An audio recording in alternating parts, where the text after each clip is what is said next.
Okay, so what we're going to do now is we're going to take a quick look at icons, and we are going to implement a little heart icon into this button.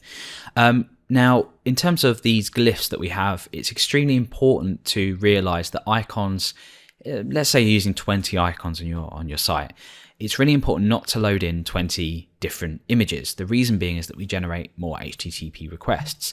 So if I bring up the network tab here and give this a refresh, we're using an icon for the responsive nature of the navigation, which means that we have the little icon when we resize. So we've got this little icon here. Now, if we were using 20 icons, we'd be generating 20 additional HTTP requests, which is really going to slow down our site. Instead, we load in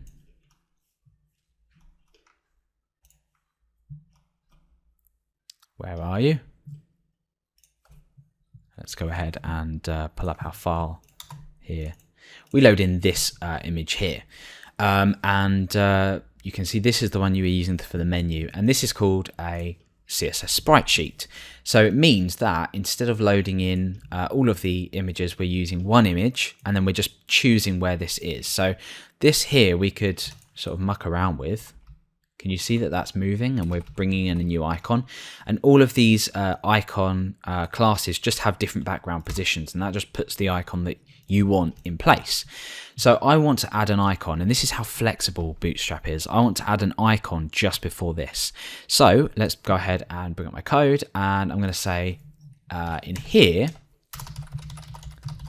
I class equals icon heart. Refresh, and there we go, we're done. Okay, so we've now included the heart icon, the black heart icon, in here. Now I don't want that to be black, so I can just say icon white. So we're sort of switching from the black sprite sheet to the white sprite sheet, and there we go, we've got a white icon. So this is brilliant. I mean, you can download icon packs, or glyph packs as they're called, anywhere really. So you can implement whatever you want into your site. It doesn't really matter, to be honest.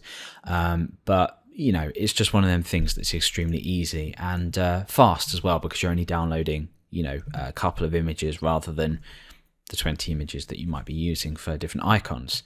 So these can be implemented anywhere. So let's say I just wanted like you know, an icon next to a header here or up here. It can be done. The alternative option is to have a font file which contains icons within the font file, and you have specific characters that resolve to these icons. I'm not an expert on fonts and everything like that, but they are extremely easy to implement too. But if you're just using Bootstrap to sort of mock everything up, or you want these small icons, that's it. That's as easy as that.